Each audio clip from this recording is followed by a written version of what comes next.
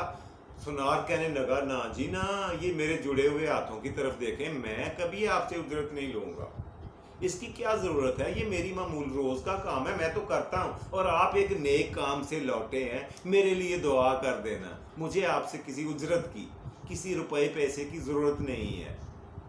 اب حاجی صاحب نے سوچا یہ کہ بجائے اس کے کہ مجھے میرا کام تو ہو گیا، ہار میرا مجھے مل گیا ہے، لیکن اس سے پہلے کہ میں اپنے وطن کو لوٹوں، مجھے بادشاہ سلامت کا شکریہ ادا کرنے کے لیے ایک دفعہ واپس محل میں جانا چاہیے۔ حاجی صاحب جو تھے وہ جا کر بادشاہ سلامت کی خدمت میں دوبارہ پیش ہوئے اور ان کو الف سے لے کر یہ تک ساری بات سنائی۔ بادشاہ سلامت نے کہا، بات یہ ہے، آپ کا ہار تو آپ کو مل گیا، لیکن یہ بہت اچھی شہرت حاصل کرنے والا، رکھنے والا سنار اندر سے اتنا کھوٹا اور نکما اور بد کردار ہے، یہ میں سوچ بھی نہیں سکتا تھا۔ اس کے جرم کی سزا اس کو ملنی چاہیے۔ آپ ایک دن کے لیے رکیں، کل اس کو اس بددیانتی کے جرم میں شہر کے چوک میں پھانسی پر لٹکایا جائے گا، اس کے بعد آپ کو اجازت ہوگی، آپ اپنے ملک جا سکتے ہیں۔ حاجی صاحب نے کہا، جی میں خانہ خدا سے لوٹا ہوں، اگر آپ میری درخواست پہ اس کو معاف کر دیں تو آپ کی مہربانی اور ذرہ نوازی ہوگی، یہ میری چھوٹی سی التجا ہے آپ کی خدمت میں۔ بادشاہ سلامت نے کہا، بات تمہاری ٹھیک ہے، لیکن آج اگر ہم اس کو معاف کر دیں گے، تمہارا ہار تو میری وجہ سے مل گیا، اور پتہ نہیں کتنوں کے ہار اس نے پیے ہوں گے، اور آئندہ کتنے لوگوں کی امانتیں ہضم کر جائے گا۔ یہ خدشہ ہے جو مجھے چین نہیں لینے دے رہا، اس وجہ سے میں اس بندے کو سزا سے ضرور نوازنا چاہ رہا ہوں۔ اب حاجی صاحب کو خاموش ہونا پڑا۔ کیا تھا، اگلے ہی دن بادشاہ سلامت نے اسے دربار میں بلایا اور اس سے سارے سوال و جواب کیے کہ یہ ہار تمہیں دے کے گئے تھے؟ اس نے کہا، جی بادشاہ سلامت۔ تم نے انکار کیا تھا؟ جی بادشاہ سلامت۔ کیسے مکرتا؟ ساری باتوں پہ یس سر کہتا گیا، یس سر، جی سر، جی حضوری، اور معافی مانگتا گیا۔ انہوں نے کہا کہ اس جرم کی آپ کو معافی دی جا سکتی ہے، بادشاہ سلامت نے کہا، مگر اس سے پہلے کتنوں کو لوٹا ہوگا تم نے، اور آئندہ کتنوں کو لوٹ لو گے، اس جرم کی معافی یا اجازت آپ کو نہیں دی جا سکتی، لہٰذا آپ کو سر عام سزائے موت کا حکم دیا جاتا۔ اس سنار کو، گولڈ سمتھ کو شہر کے چوک میں لے جا کر لٹکایا گیا اور پھانسی دے دی گئی۔ اور یوں بادشاہ سلامت نے حاجی صاحب سے کہا کہ اب آپ اپنے ملک جا سکتے ہیں، اگر آپ کو سیکیورٹی کی ضرورت ہو، سواری کی ضرورت ہو، اگر آپ کو زیادہ راہ کی ضرورت ہو، پاکٹ منی کی ضرورت ہو، تو آپ حکم کریں، میں آپ کو دینے کو تیار ہوں۔ تاجر نے یہ کہا کہ نہیں بادشاہ سلامت، میرے پاس کافی کچھ ہے، نقدی بھی ہے، اور اب تو یہ ہار بھی میرے پاس ہے، اگر میں بیچ دوں تو یہ بہت بڑی رقم ہوگی میرے لیے، مجھے کسی چیز کی ضرورت نہیں ہے، ضرورت ہے تو صرف اس بات کی کہ آپ مجھے اپنی خوشی سے اجازت دیجیے تاکہ میں اپنے ملک کو، اپنے بیوی بچوں کے پاس